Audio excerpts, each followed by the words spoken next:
The following is a Thorpe TV production brought to you in cooperation with Jack Thorfinson. Ladies and gentlemen, it's time once again for the SOCS Show, brought to you live from Mr. Holster's Ranch, way up north near the Canadian border. Let's have a big rousing round of applause, because here he comes, direct from the bar, Mr. Holster! That guy's such an idiot. Mr. Holster, what a putz. I tell you, Jack, lock that gate and keep that idiot out of here, because I've... Oh, Mr. Holster, hey, that's me. Howdy, Parge. Yeah, it's me, Mr. Holster. And Jack, you know, Jack, we talk about this every time we do one of these things.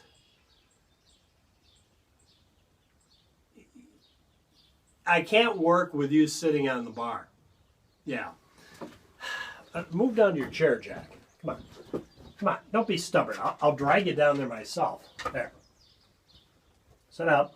You look good, by the way. You didn't wear your bandana, though, huh? Yeah, you're starting to think about that 60 grand now, and it's taking you off. Well, let's get this show started off right. What's Jack got out for me tonight? Jack, is this yours? Do you leave this up? It must be yours, Jack. It's empty. Yeah, let's get that out of the way. Let's see what Jack got out for us tonight.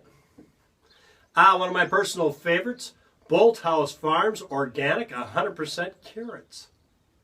13 servings of veggies per bottle.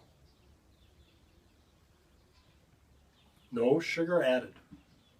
100% carrot juice. I'm going to shake this up a little, Jack. I really do like this stuff.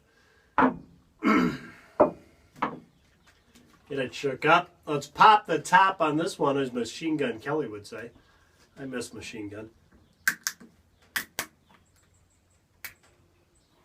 Oh, good year. How's that smell, Jack? Yeah. Fresh from the farm, that's how it smells. Smells good, doesn't it? Yeah, you kind of like that. Let you have a whiff of that. Okay. Let's pour a little in the old ranch whiskey glass. And it won't be used for that anymore. Oh, geez, Jack. I tell you, we got to get somebody to come in at least once a year to dust the West Texas dust. Let's pour a little in and see if I can do it without spilling. I did, Jack. What do you mean that's a first? I'll put that back on there. I want that to go bad. Here we go to the sunny slopes of long ago.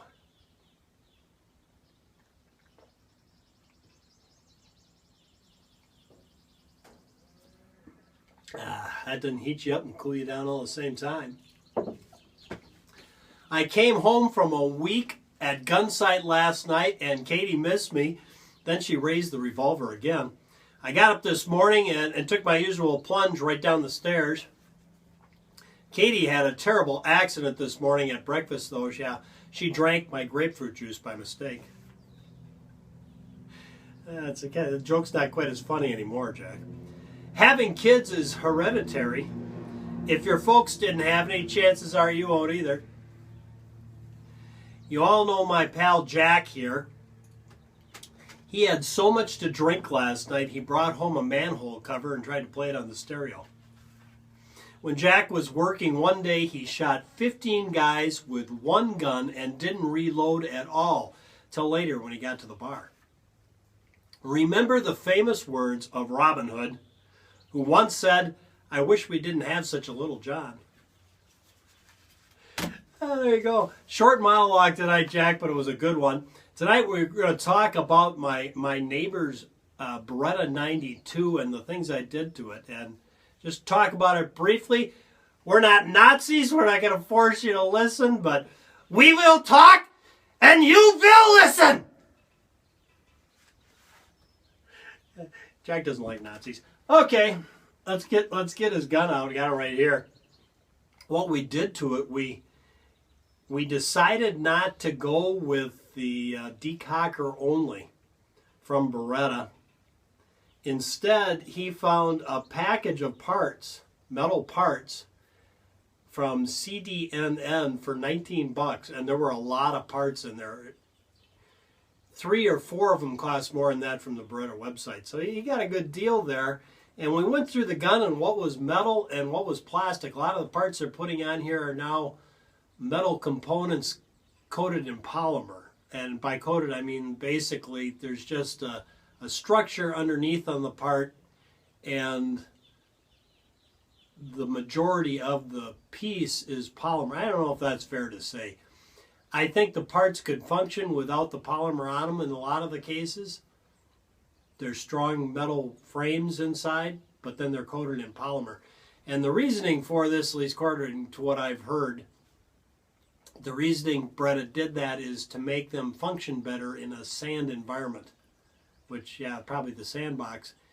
So we went through the ones that were on there. These are the components that are plastic or have that plastic polymer coating at least, depending on what the part is. I think some of them are pretty much plastic. But at any rate, we'll go through that real quick. One is the guide rod.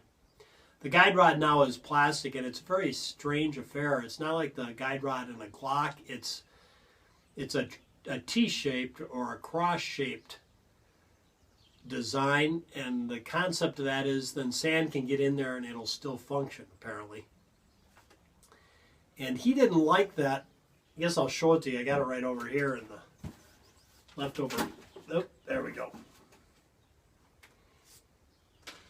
We'll see. We'll bring it up there so you can see it.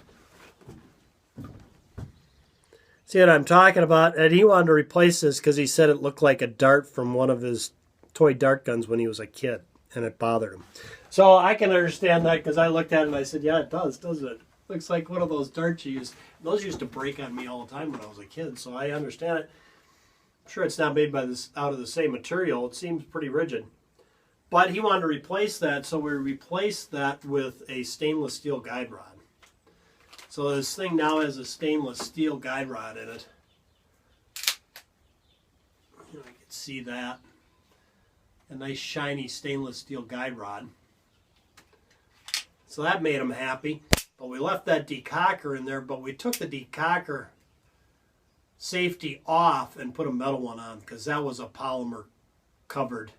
It was like a horseshoe affair, metal horseshoe deal, and quite a bit of polymer on it, covering the whole thing. So we took that off because that was one of the parts in the kit, and I replaced the safety here with the metal safety. The magazine release we left because we really didn't see any negative to having that polymer magazine release. You have the polymer on the metal, it's kind of self-lubricating. And it worked and functioned fine, so we didn't see a real reason to replace that. Another component on it that is plastic is the trigger. And it's got a metal frame underneath there and then a polymer.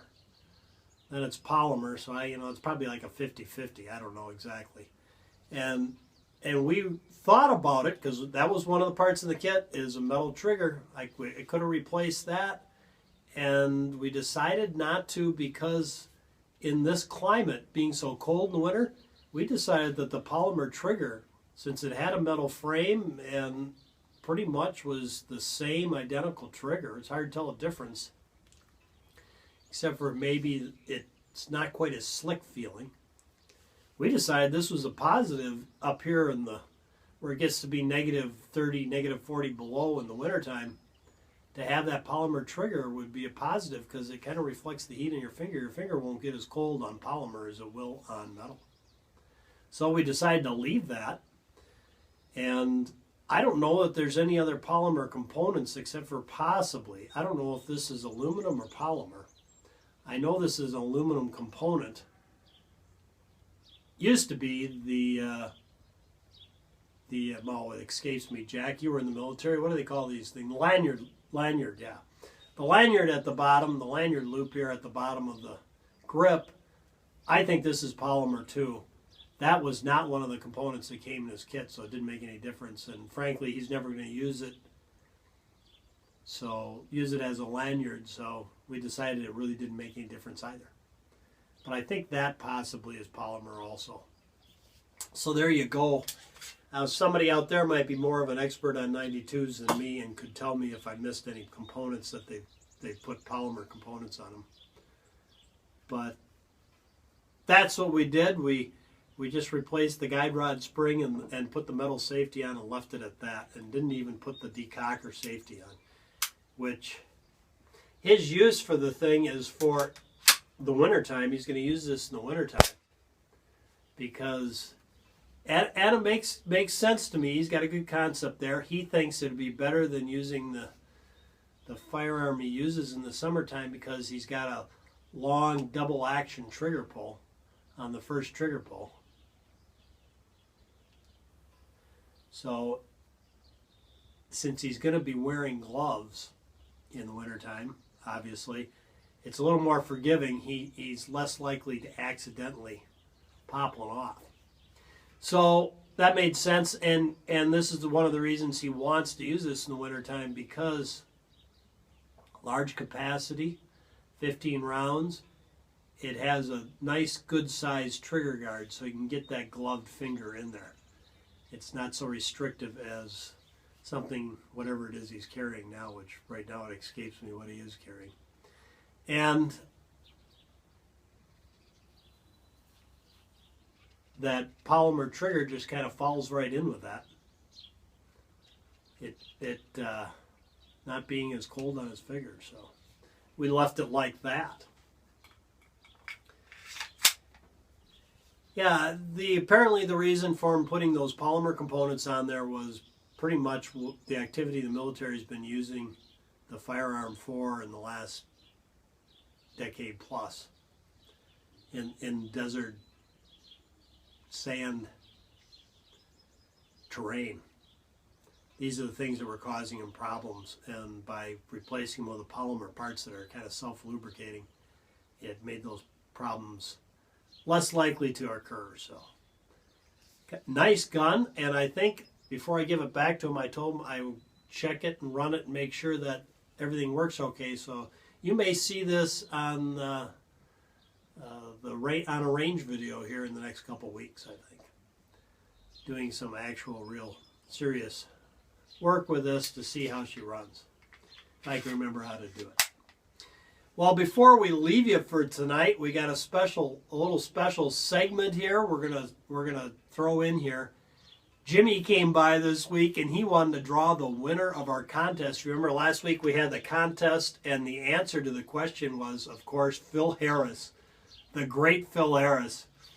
He was one of the great boozers of all times in the musical comedy realm, if you want to call it that, variety programming of the 50s and 60s.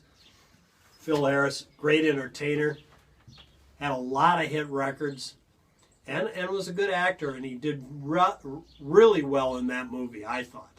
That's probably my favorite character in that whole movie is the character he plays of the fellow talking about the club he belonged to where they pass the rag around for people to cry in. Yeah, you come and tell your woes for the week, the bad thing that happens, and everybody forgets about it because somebody's got a worse thing that happened to them that week, which I can really relate to right now. So that was our contest. The answer was Phil Harris, and the movie was The High and Mighty. Wasn't it The High and Mighty? Yeah.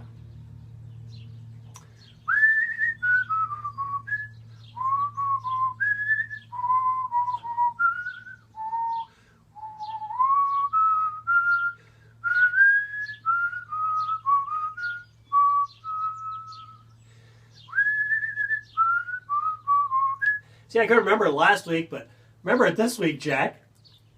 Yeah. So let's go to that clip of Jimmy picking the winner and find out who the winner was. Oh, Jack, I didn't know. I didn't know he's going to wear his burgundy. It's so awkward. Oh, my gosh. I didn't know. Is it all right? I go home, get another shirt, and change. It's okay? Okay. Hi, guys. I'm going to pull out the winner for this beautiful, beautiful Ruger hat. I just love it, Jack. It's just beautiful, isn't it? Okay, guys, the lucky winner is, all your names are here in the John Wayne Beanpot. Ellis Prop Company, 1800 style Western Beanpot production. Rooster Cogburn. Rooster Cogburn, the lady. Actor is Katharine Hepburn. Oh, I just love Katharine Hepburn. Before I draw this, though, I just want to say I helped Mrs. Holster with her competition this week. This Saturday morning, they're having their Mrs. Holster versus Mr. Holster, and it's a theme. We did a theme competition, and it is so cute. Isn't it cute, Jack? It's just so cute. At any rate, it's called The Wizard of Oz in celebration of June Pride Month. And I just hope you tune in to see it, because it's clever and it's cute and it's fun, and it has a secret lesson, or not an important lesson for everybody to learn from the competition, from the story behind the competition. So I'll just leave it at that, because I don't want to. I'm using up too much of the SOCS show time. Okay, here we go. Let's pull out the winner of that beautiful, beautiful, gorgeous, I die for, just to die for, Jack Ruger hat. Here we go. Mix it up, and the winner is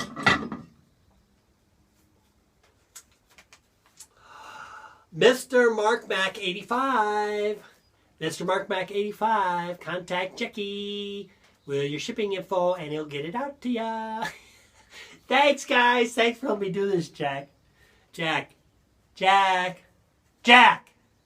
I get paid right now? Well, thank you, Cousin Jimmy, for drawing the winner. And the winner can just send his shipping information to me or to Jack, and we'll get that beautiful Ruger hat right out to you. And, of course, you can send your information via email to me, Mr. Holster at MrHolster.com, or you can contact us with that information using the messenger on Facebook. If you're on Facebook, you can go to Jack's Facebook page, The SOCS Show, and leave that message. What do you mean you don't want anybody messaging you on SOCS Show? The guy just won, Jack. You got to send him the hat. Jack, seriously. Well, Ebomi didn't win.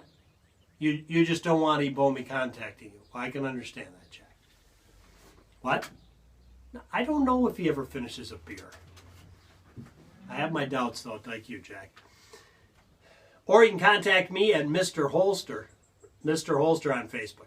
There you go. We'll leave links to those two in the email address down below. That's the SOCS Show, guys.